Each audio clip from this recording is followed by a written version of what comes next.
Alam mo, iniiwasan ko ito. Itong panahon na ito talaga ang iniwasan ko kasi mapipilitan ako ngayon magsalita laban ng mga tao sa gobyerno. Alam mo, Mr. President, hindi ako maghingi ng tawad. Kagawan mo yan eh. It is your responsibility sa sarili mo. What you do in this world binds you. Iyo yan. Huwag mong sisihin ang ibang tao kasi sarili mong utak at katawan yan. Nung ako'y mayor, pinakitaan ako ng evidence ng PDEA. Doon sa listahan, nandoon yung pangalan mo. Ayaw kong sabihin yan kasi magkaibigan tayo. Kung hindi magkaibigan, magkakilala. Ikaw pumapasok kayo ng alanganin. Mr. President, baka susunod ka sa dinaanan ng tatay mo. Diyan ako takot. Ayaw ko mangyari sa iyo yan. Huwag kayong magpaloko. Alam mo, Parliament, ang ambisyon niyan, karamihan galing kay Lisa Marcos pati kay Romualdez. Bongbong bangag yan.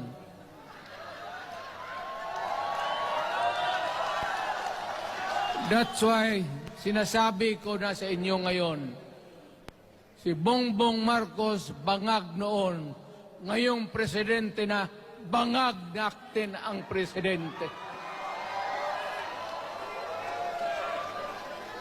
Kayong mga military, alam ninyo yan.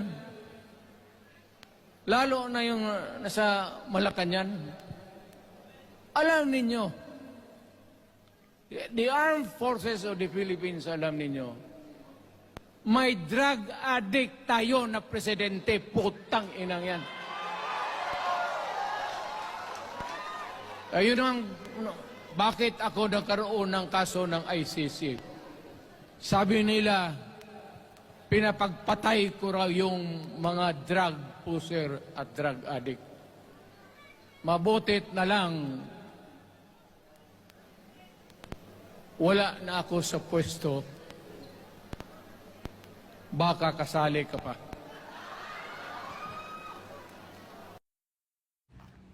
So, ito na nga, no? Nagsalita na si former PRRD. And nakakalungkot mang sabihin, but mas naniniwala ako sa statement ni former President Duterte kesa sa statement ni PBBM. I'm so sorry, pero nakita natin kung gaano katotoo yung sinseridad at malasakit ni PRRD sa Pilipinas, sa ating lahat. Hindi ko alam kung paano ko talaga i-express yung aking feeling because sobra kong kinampanya si BBM last presidential election. And hindi ba rin ako nakaka-get over actually. Hindi pa ako nakaka-recover sa mga revelations na ginawa ni PRRD. I do not know ano ba sabihin ko. Ano lang, sana lang, PRRD, sinabi mo yan ng mas maaga.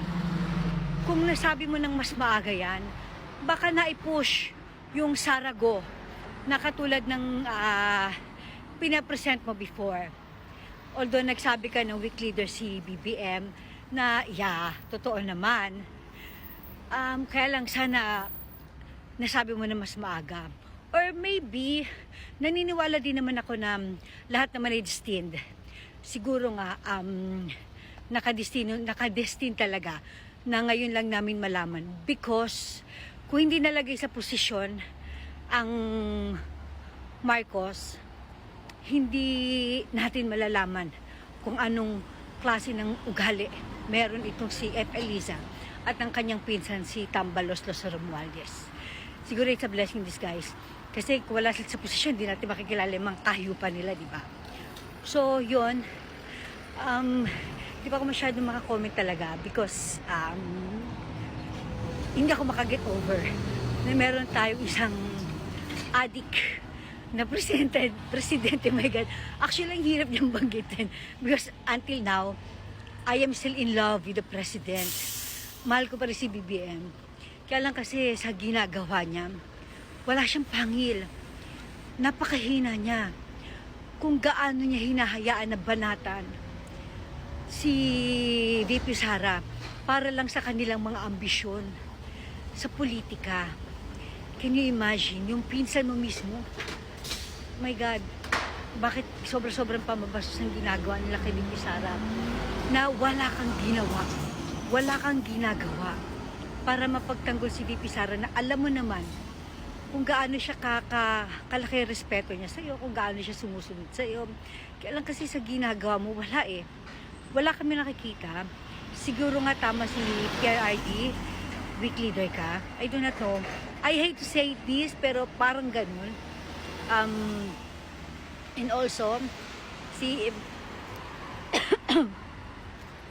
Majalica Jutangina, halos boljacking ko. Yung pala, tatawagin ko din palang Mrs. Bugs, yung asawa ni BBM. My God, sobrang sinisira nitong ni Mrs. Bugs ang administrasyon na ito. Pambababoy ang ginagawa niyo sa Pilipinas na hindi talaga dapat payagan. Yung People's Initiative na yan, okay yan kung totoong People's Initiative. Kalang nangyayari, it's Tambalos's Initiative. So hindi talaga natin papayagan yan. Let us support the Dutertes. And again nakalimutan ko pala kung wala ang mga Dutertes, hindi kayo makakabalik sa posisyon mga Marcoses. Totoo yan. Tandaan niyo yan.